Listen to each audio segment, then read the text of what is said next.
There is a kind of quiet that isn't peace. It's the quiet a family builds on purpose, one careful day at a time, around a single name. For 29 years, my brother's name was the most avoided word in our house. We didn't argue about him. We didn't grieve him out loud. We simply folded him out of every sentence, the way you fold a stain to the underside of a tablecloth so the guests will never know it's there. And I let them. That is the part I need to say plainly before I say anything else. I was not a little girl who lost her brother in some accident she couldn't control. I was a grown woman who agreed, year after year, holiday after holiday, not to ask the question out loud. The question was simple. It only ever had 4 words. Where did Daniel go? I finally got the answer this spring. It was waiting for me in a shoebox, on a tape I didn't know still existed, and it was not the answer I had spent half my life being handed. My name is Eleanor. Almost everyone calls me Ellie. I'm 51 years old, and I teach piano for a living in Spokane, Washington. I've done it for nearly 30 years, out of a narrow studio with a second-hand upright, a space heater, and a window that fogs over every January. Children come in frightened of the pedals and leave, eventually, able to make something true with their hands. I have always thought it was a good way to spend a life. My mother passed away in March. She was 83. It was not sudden. Her heart had been failing politely for 2 years, the way she did everything politely. And so I had time to sit with her, to hold the cup while she drank, to say the things people say. What I did not do, not once in those final months, was ask her about my brother. I told myself she was too frail for it. The truth is closer to this. I was 51 years old and still afraid of the look that would cross her face. After the funeral, the house became mine to empty. My childhood home, a square 2-story on a quiet street in Coeur d'Alene, Idaho, just over the Washington line. 40 years of my parents living inside the same rooms. My father had died 9 years before her, so it fell to me, the only child anyone in that town would admit my parents had, to decide what stayed and what went. Here is the story I carried into that house. The story I had been given when I was 21 and had never seriously set down since. My brother Daniel was 7 years older than me. When I was small, he was the brightest thing in any room. Funny, quick, the one who taught me to ride a bike and to play the first 8 bars of a song our grandmother loved. I should tell you about that song because it matters later. Our grandmother had an old upright in her front parlor, and when Daniel was 9 and I was 2, she sat him down and taught him a short, simple melody. 8 bars, no more. The opening of something she had loved her whole life. He never learned the rest. Just those 8 bars. And when I came along and grew tall enough to reach the keys, he taught them to me, sitting on the bench with his arm across the back of me so I wouldn't tip off the edge. I cannot tell you how many afternoons of my childhood ended with the 2 of us on that bench, playing the same 8 bars over and over, badly, laughing, our grandmother in the doorway with a dish towel over her shoulder. It was the first music I ever made. For years, it was the only thing I knew how to play.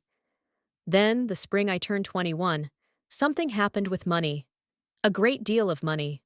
Our grandmother's money. The inheritance she had set aside. The savings my parents had folded their whole future into. It was gone. And Daniel, I was told, had taken it. He had access to the accounts. He'd been helping our father with the family construction business, the books, the signatures, the deposits. And he had, my mother said, gambled it into nothing, lost the family's security at a card table, and a string of worse decisions. And then, rather than face what he'd done, he had packed a bag and left in the night. No forwarding address, no apology. He had broken our mother's heart and emptied her future in the same season. And he had not looked back. That was the story. And for a long time it held, because it explained everything I could see. It explained why my mother's mouth went tight at his name. It explained why my father, a big, easy man, became smaller and quieter for the rest of his life. It explained why we sold the good house and moved to the square one, why my last year of college was paid in nervous installments, why Christmas got thinner every year and nobody said why. It explained the silence. And a story that explains the silence is a story most families will keep forever. Because the alternative is to start asking what else the silence might be hiding. But I want to be honest with you about the small things. Because there were small things, and I noticed them, and for 29 years I taught myself not to. The first was a sentence my father said exactly once. I was maybe 30. He'd had 2 beers, which for him was a great many, and we were sitting on the porch, and out of nowhere he said, "Your brother was not a thief, Ellie. Whatever else, he was not a thief." And then my mother called him in for something, and he went, and he never said anything like it again. I filed it under grief. I told myself a father will defend a son even when the son is guilty. That is what fathers do. The second was the cards. Every year, near our mother's birthday in October, a card would come. No letter inside, my mother said. Just a card. She never showed me one. She told me it came from a church group. But I brought the mail in myself a few times over the years, and I saw the envelope, and the handwriting on it was a man's hard slanted print. It was not the handwriting of any church group I had ever heard of. The third was the simplest, and it should have been the loudest. If my brother had truly stolen everything and run, why did my mother never, in 29 years, say the word police? Not once. Families who have been robbed talk about the police. They talk about lawyers, about pressing charges, about justice owed. My mother talked about Daniel only as a wound, never as a crime. You do not call a wound a crime, and you do not, I would learn, mail a birthday card every single year to a man who emptied your bank account. I noticed all 3 of those things, and I did with them what most of us do with the loose threads in our family story. I tucked them under. I decided that pulling them would unravel something I did not have the strength to knit back together. Then my mother died. The house became mine, and I ran out of reasons not to pull. Emptying a house is slow, strange work. You think it will be a matter of boxes, and it turns out to be a matter of time travel. Every drawer is a small year. I found my father's reading glasses in 3 different rooms. I found my own report cards. I found a casserole dish I had genuinely believed was a family heirloom, and which turned out to say "Made in Ohio" on the bottom. In a kitchen drawer, I found a photograph I had never seen before. It was the 4 of us, my parents, Daniel, and me, maybe 4 years old on his hip, at some lake, all of us squinting into a summer. Someone had cut it. Not torn it, cut it. With scissors. A clean, deliberate line. And the line ran right along the edge of Daniel, so that he was still in the picture, but only barely. A shoulder, an arm. And that was all. I stood in that kitchen, holding half a photograph for a long time. I remember thinking that this was exactly what my family had done to him. Not thrown him away. Just trimmed him down, a little each year, to a shoulder and an arm, until there was almost nothing left in the frame to point at. I worked through it for most of April, evenings and weekends, driving the 40 minutes from Spokane and back. I had a system. Keep, donate, discard. I was proud of my system. It let me touch everything without feeling anything, which is the entire purpose of a system. The system held until I got to the hall closet. It was the closet nobody used, the one tucked behind the front door, full of coats no one had worn since a colder decade. At the bottom, under a fallen winter coat, behind a vacuum cleaner that had not run in years, there was a shoebox. Just a plain shoebox, the cardboard soft with age, the lid held down by a rubber band that snapped to dust the moment I touched it. Inside were 2 things. The first was a stack of envelopes, maybe 25 of them, banded together, each one a greeting card, each one addressed to my mother in that same hard-slanted handwriting. The birthday cards. Year after year of them, the earliest postmark I could find dated 1996. The most recent dated last October. 5 months before she died. I sat down on the closet floor. I want you to picture that. A 51-year-old woman sitting on the floor of a closet, in a coat that still smelled of her dead mother, holding proof that her brother had written home every single year of her adult life, and that her mother had kept every card, and had never, not once, told her. But it was the second thing in the box that stopped my breath. It was a cassette. Not a music cassette, smaller than that. A microcassette, the little kind that used to live inside answering machines and handheld recorders. There was a strip of masking tape stuck to it, and on the tape, in my mother's careful schoolteacher cursive, 4 words. Daniel, do not erase. I knew that machine. We'd had it my whole childhood.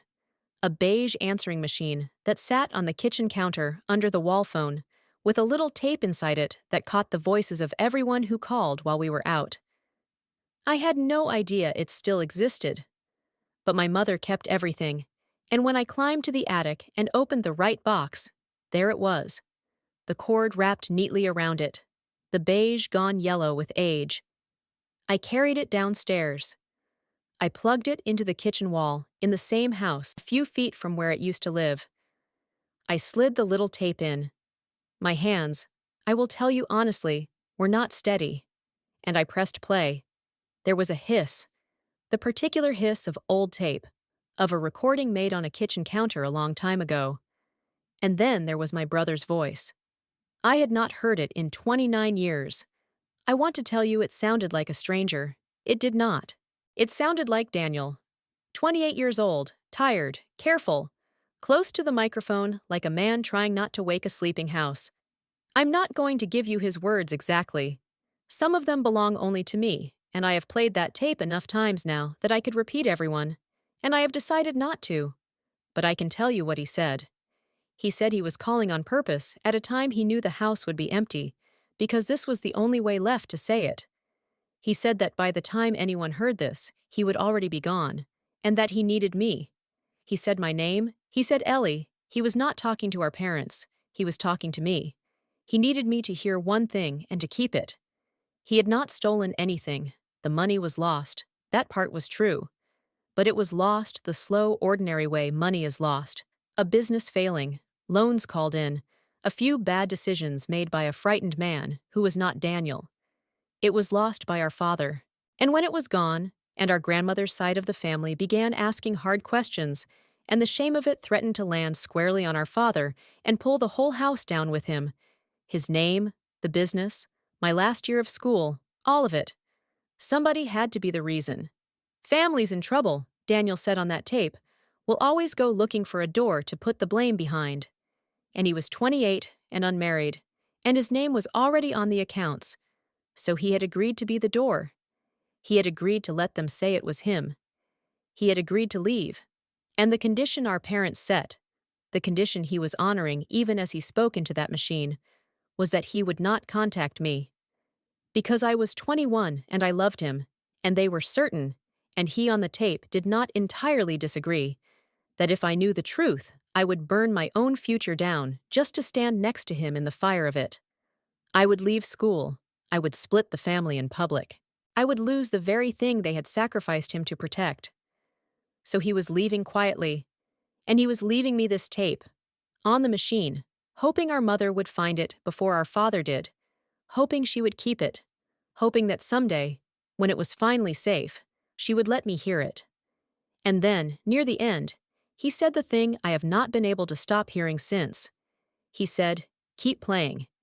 He said he had heard me practicing through the wall my whole life, every scale, every stumble, and that whatever they told me about him, whatever name they decided to give him, I was not to let it stop the music. He said a house can take almost everything from a person, but it cannot take the 8 bars our grandmother taught us. And he said that as long as I kept playing, some part of him was still in the family, still in the rooms, an echo they could never quite fold away. Then there was a click, and the hiss, and then nothing. I don't know how long I sat at that kitchen counter. The light moved in the window, so it was a while. I want to describe to you what I felt, but feeling is the wrong word for the first hour. It was more like a building settling. 29 years of small wrongnesses, my father's 2-beer sentence, the church group lie, the word police that never once came, all of it shifting at the same moment into a shape that finally, terribly, held weight. My brother had not abandoned me. My brother had been sent away. And then, for 29 years, he had honored a promise made to frightened people, a promise that every single person who'd extracted it from him was now dead, except me. He was still, somewhere out there, keeping it. I thought about my mother. This is the part I have turned over the most, and I am not going to pretend to you that I have it smooth yet. My mother had labeled that tape in her own hand. Daniel, do not erase. She had hidden it for 29 years. She had not destroyed it. She could have, 100 times over. It would have taken 10 seconds. And she had not. She had kept his voice. She had kept every card.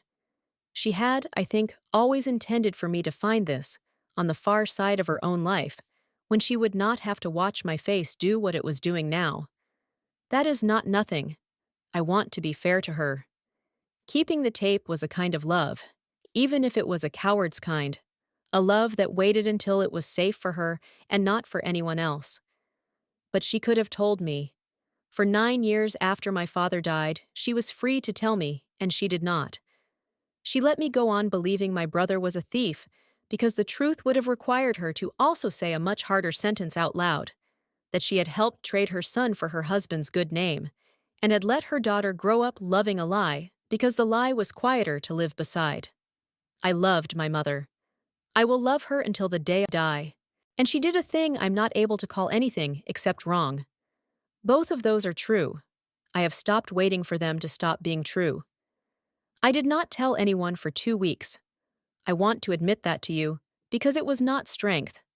I taught my lessons. I smiled at parents in the studio doorway. I drove home and sat in my own kitchen with the tape on the table in front of me like a small animal I was not sure was tame. Twice I called my own number from the studio phone, just to hear the click of an answering machine pick up, and both times I hung up before the beep. I think I was learning how to hold a truth before I tried to hand it to someone else.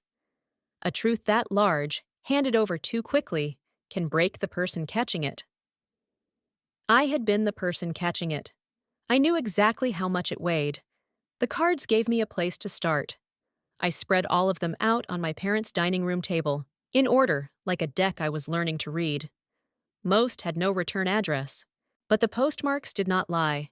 And a postmark tells you the town a thing was mailed from. For the first several years, they jumped around. Nevada, Oregon, a couple from California, a man moving, a man not yet settled anywhere. But from about 2004 onward, every single card was postmarked from the same place. A small town in western Montana. Year after year, the same town. A man who mails from the same town for 20 years lives in that town. I am a piano teacher. I'm not an investigator.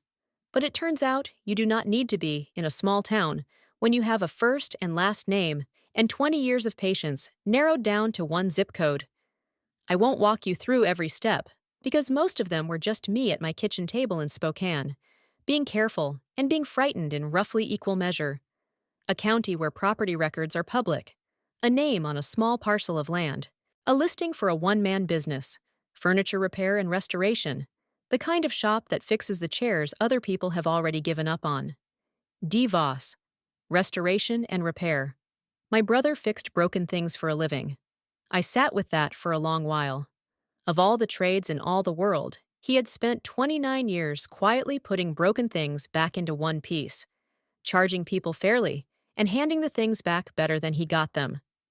I don't believe that is a coincidence.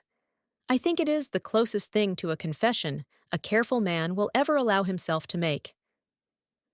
I found one more thing that week at the dining room table. A small newspaper notice, years old, scanned into the county paper's online archive. A photograph of a community hall in that Montana town, and a short line of thanks to the local tradespeople who had donated their work to restore its stage. The list of names was brief. One of them was a furniture restorer who had refinished the hall's old piano at no charge. They printed only an initial and the surname. But I knew. I sat there at my parents' table, and I knew. My brother, in a town a long way from anyone who had ever heard his real story, had quietly fixed a piano for a room full of strangers, asked for nothing, and let them never learn his full name. That was the moment I stopped being afraid and started packing the car in my head. I had his town. I had, almost certainly his address. And then I did the hardest part, which was nothing at all. For 9 days I did nothing. Because here is what I was afraid of, and I think it is worth saying out loud, because if you are ever standing where I stood, you will feel it too. I was not afraid he would be angry. I was afraid he would be fine. I was afraid I would knock on a door in Montana and find a man who had built an entire good life with his back turned to us, who had made his peace, who would look at me on his porch and feel only the cold draft of a family he had survived. I was afraid that I was 29 years too late to be anything to him but weather. So instead of driving, I wrote. I've always been better with a pen than a doorbell. I wrote him a letter, and it took me 4 nights, and most of what I wrote those 4 nights I threw away. What I finally sent was short. I told him I had found the tape. I told him I had heard it, all of it, and that I knew now, and that I was sorry, not the small social sorry, the whole one. I told him our mother had kept every card he ever sent. I told him I was not writing to reopen anything or to ask him for a single thing. I told him I was a piano teacher in Spokane, and that I had, in fact, never stopped playing, and that I thought he should know the 8 bars were still in the family. And then I told him that, if he ever wanted to, he knew the rooms I was in. I mailed it to D. Voss, Restoration and Repair, and I drove home, and I waited. He called 11 days later. I was in the studio. A 7-year-old had just left, having conquered at last a song that needed both hands at the same time. And the phone rang, and the number had a Montana area code. And I knew. I let it ring twice longer than I needed to, because I am still a coward in small ways. And then I picked it up. There was a hiss on the line. For one disorienting second, I was back at the kitchen counter, 29 years collapsing. And then there was my brother's voice. 58 years old now, slower than the tape, sanded down by all the years in between. And the first thing he said, before hello, before anything else, was my name. The same way he had said it on the recording. Ellie, we talked for 2 hours. I will not give you that conversation. I'll only tell you that I had been wrong about what I was afraid of. He was not fine in the cold way I had dreaded. He had built a life, yes. A good, small, honest one. A workshop, a dog. A woman he had been with for many years and never married, because some part of him had decided long ago that he was not a man who got to gather a family around himself. But he was not at peace. He had simply been waiting, the way you wait for weather you have stopped checking the sky for. He told me he had kept mailing the cards every October, not because he expected an answer, but because it was the one thread he was still permitted to hold. And a man will hold a single thread for 29 years, rather than stand there with nothing at all in his hand. I asked him the question I had been most afraid of. I asked him if he hated them, our parents. He was quiet for a while, and then he said no. And he said that this was the thing other people never understood about it. He had not been forced. At 28, with his eyes fully open, he had chosen to be the door. He had looked at our father, who was drowning, and at me, who was 21, with a whole life still folded up and unopened, and he had decided that he was the one person in that room who could most afford to be lost. He said he had never once regretted the choice itself. The only thing he regretted, the thing that had cost him real sleep for 29 years, was the condition, the not contacting me. He said being a stranger to his own sister was the price, and he had paid it every single day, and he had never once decided it was fair. He had only decided it was done. We met 3 weeks later. I drove to Montana. I want to be careful telling you about that day, because it would be very easy to make it sound like a film, and it was not a film. It was 2 middle-aged people standing in a gravel driveway, not entirely sure of the etiquette of a 29-year absence. Both of us grayer than the other had any right to expect. He had our grandmother's face around the eyes. I had forgotten that. I had genuinely forgotten my own grandmother's eyes until they looked at me out of my brother's head in a driveway in Montana. And that was the moment I finally cried. His workshop smelled of sawdust and oil. There was a chair in it, halfway repaired, clamped and patient. And against the back wall, under a window, there was a piano. An old upright, not in good shape. He saw me see it. He said he'd bought it years ago at an estate sale, meaning to fix it, and had never quite finished. He said maybe that had been on purpose. He said a man keeps one job unfinished on the back wall so that he always has a reason to walk back into the room. I sat down at it. It was badly out of tune, and I played the 8 bars our grandmother taught us, the ones from the tape, the ones he had asked me, through a machine, in 1996, never to let the house take. They sounded terrible. That piano was in no condition for them. We both laughed, the kind of laugh that has a crack running right down the middle of it. And then he sat down on the bench beside me, this man I had lost for 29 years, and he put his hands on the keys, and he found the low notes underneath what I was playing, the way he had when I was 6 years old. It still sounded terrible. We played it anyway, the whole 8 bars, all the way to the end. We stayed in that workshop until it got dark. He showed me the chair he was repairing, and the tools, some of which I recognized from our father's old garage, and decided not to ask about. He made coffee that was far too strong. The woman he had lived with for years came home and was kind to me in the careful way of a person who has heard a name for a very long time, without a face attached to it, and now had the face standing in her kitchen. At one point, she touched my brother's shoulder as she passed him, an ordinary, unremarkable thing, and I watched him not flinch. And I understood that whatever those years had cost him, they had not cost him everything. He had found himself a small, good life out here. He had only ever been missing one room of it. I have thought a great deal, since that day, about my mother, and that strip of masking tape. Daniel. Do not erase. I used to read it as cowardice, and there is cowardice in it. But I have come to think it was also the most honest sentence my mother ever wrote. She could not undo what she and my father had done. She could not give Daniel back his name while my father was still alive and breakable.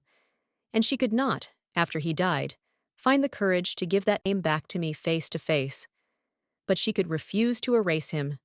She could keep his voice in a box, and his cards in a band, and make sure that the truth, even unspoken, even hidden in a closet, did not die on the day she did. She left me a locked room and, in the same house, the key. That is a strange inheritance. It is not the inheritance of a brave woman, but it is not the inheritance of a woman who wanted the lie to win, either. I have decided to receive it as exactly what it was, the most she could do, arriving far too late, which is still not the same thing as nothing. Daniel and I talk every week now, sometimes twice. He has been to Spokane.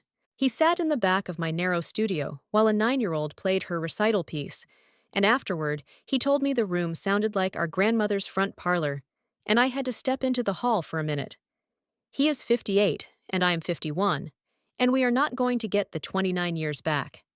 I want to be honest with you about that, because I think the honest version is the only one worth telling. There is no scene where the time returns. The birthdays we missed are missed. The man he might have been to my life, the woman I might have been at a wedding he never let himself have. Those people do not exist, and they are not going to start existing now. But the 8 bars are still in the family. He is in the rooms again. The echo got back in, and it turns out that a family is not only the years you were handed, it is also, sometimes, the much smaller thing you decide to build out of the years you have left. If a name has gone quiet in your family, if there is someone folded to the underside of the tablecloth, and you have spent years agreeing not to look, then this story was for you. One word in the comments, if it found you. Echo. Just that one word. It tells me which of you are out there tonight, sitting in your own hallway, deciding whether or not to pull the thread. Subscribe for new stories, real patterns, full narratives, the long game. 2 small pieces of wisdom from this one, before I go. The first. A silence in a family is not weather. It did not simply happen on its own. Somebody chose it once, for reasons that may have made a kind of sense at the time, and a thing that was chosen can also be questioned. You are allowed to ask where Daniel went. You are allowed to ask it out loud, and you are allowed to ask it more than once. The people who built the silence are not always the ones who should get to decide it stays standing. The second, when the truth finally arrives, you will be tempted to spend every remaining hour grieving the years you lost. Grieve them, but do not move into that grief and live there. 29 years were taken from my brother and me, and no letter, no tape, no drive across a state line will ever give them back. What we could still do was sit at a broken piano and play 8 badly tuned bars together. It was small. It was late. It was not nothing. Late, but not nothing is a real place, and you're allowed to go there and live the rest of your life inside it. Some doors only look locked because no one in the family ever told you that you were allowed to try the handle. Go and try it. I'll see you next time.